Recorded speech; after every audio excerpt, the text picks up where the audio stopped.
his market value is probably closer to 9 or 10, which is a big chunk of the Commanders' cap for considering how many holes they have to fill.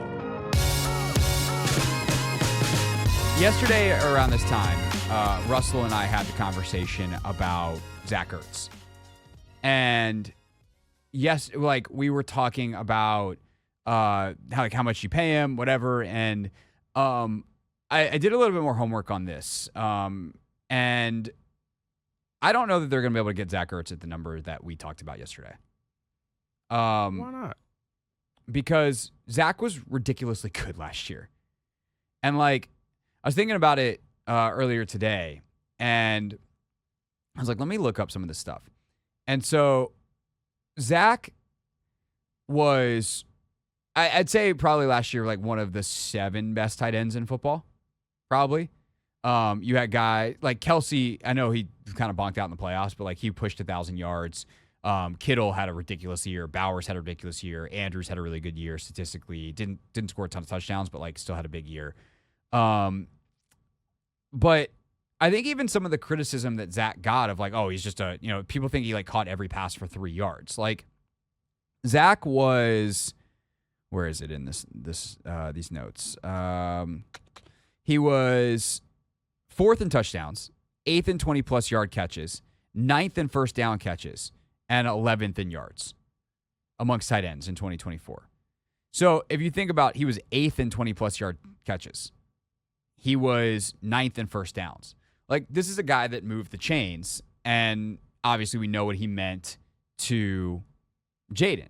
We know what he meant on the field to Jaden, to be a security blanket. We talked about yesterday how he's a guy that moves the chains on 4th down, specifically. Like, so many of those catches are on 4th down that he actually led the NFL in 4th down catches on the season.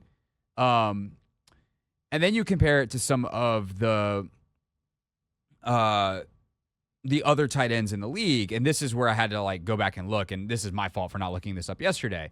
First of all, Zach was making $3 million last year, so the idea that you're just going to bring him back on that when he's coming off Detroit's practice squad last year versus being a top 10 tight end in football probably this past year, like, okay, maybe that $6 million number, you double it. Like, it wasn't a crazy thought, but in 2020, for instance, Jimmy Graham had pretty similar numbers at a similar age, and he got an $8 million deal. Similar number that year for Greg Olsen, got $7 million. And that's a different cap environment and a different, stress on tight ends now. So there's a really good chance that Zach is going to be pushing closer to $9-10 million this year, based off of where the other veteran tight ends and where the tight end market is now, versus the, hey, let's just double his salary and bring him back at $6 million, or compare it to like the Olsen or Graham deals 5 years ago, $7 million, $8 million. Like, his market value is probably closer to 9 or 10, which is a big chunk of the Commanders' cap for considering how many holes they have to fill. That said, I would probably still, like, I want to know how much of that I could get in incentives. That's what I was thinking. To repeat, but also Zach has a say here. And also, like, my other question is, and this is what I don't know, is what's his market going to be? And I mean that both in terms of what other teams are interested. And I would imagine that, like, if I've got a young quarterback, like if I'm a team like Carolina, do I want to go get Zach Ertz for Bryce Young? Hell yeah, I want to. So, like, there will be teams that are very interested in him. But also, how many teams does Zach want to play for? Like, and then what does that cost? And this is the tough conversation between, like, Zach and Adam and Zach's reps is like, hey, man, we want you here. We know you want to be here. Part of the reason you want to be here is because we want to win a championship. Like, what's that mean to you in terms of, you've made a ton of money in your career. His career earnings, I was just on his Spotrac page. his career earnings are $74.8 million. I know that's before taxes, but like at that point, if I can look at Zach Ertz and be like, hey man, if you sign for $6 million, we can go get this other $4 million player. Do you need $10 million? Like, unfortunately, like that's the way the league works. And so Zach might be like, sorry, you're gonna have to figure that part out. Better draft well, sucker. You want me at $10 million or not? And that'd be totally within Zach, based off how he played. Like that's totally within the realm of possibility and totally within fairness, I think, for a guy like Ertz, again, for what he brought on and off the field. And you got way more than he was worth last year. Like if I had told you that it's a 2-year, $13 million deal, and you kind of think of it that way, that's fair market value for Zach. That's like under actually market value for Zach Ertz for what he gave you last year. And then assuming that he has even 80% of the season that he would this year. So like that's the thing as we start to get closer to free agency and we start to get closer to all of these deals and like the math starts to add up.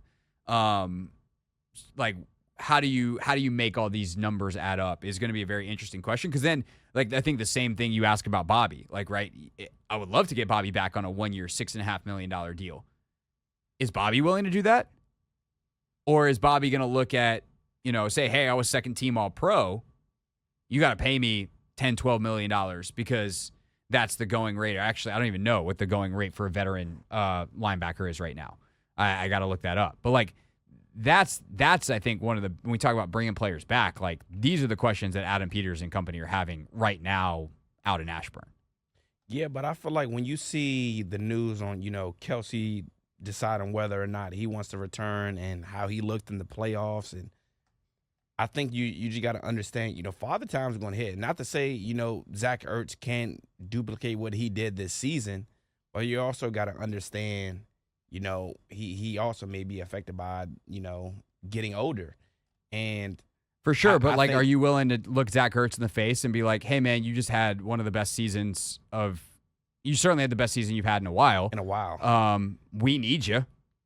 So we're not going to pay you because we need you. Like that math doesn't math. I mean, I think the incentive-laden route is the best way to go just because of that uncertainty of whether or not he's going to be as durable as he was last year. Like, that was also a huge surprise to everybody. He played 17 games, Craig. Right. Totally. And we don't know whether that's going to be what he gets again, or is that going to be was that an aberration? Or is, because if I'm Zach, I'm like, yeah, part of the reason I played 17 games is because I went into last offseason healthy. And I'm going into this offseason healthy again. Like, I feel good about being able to play. Okay, fine. I can't guarantee you 17, but like 15 games. Like, if I get 15 games of what I got from Zach Ertz last year, like I'd pay that guy $10 million. Yeah. So this is the conundrum that Adam Peters is having. This is a fun conversation to carry over with Dan Pizzuta. We'll do that next on the Hoffman Show, as Dan's got his top 100 of 2025 in terms of NFL free agents. So we'll talk to Dan about all this next. This is the Hoffman Show on the Team 980 and the Odyssey app.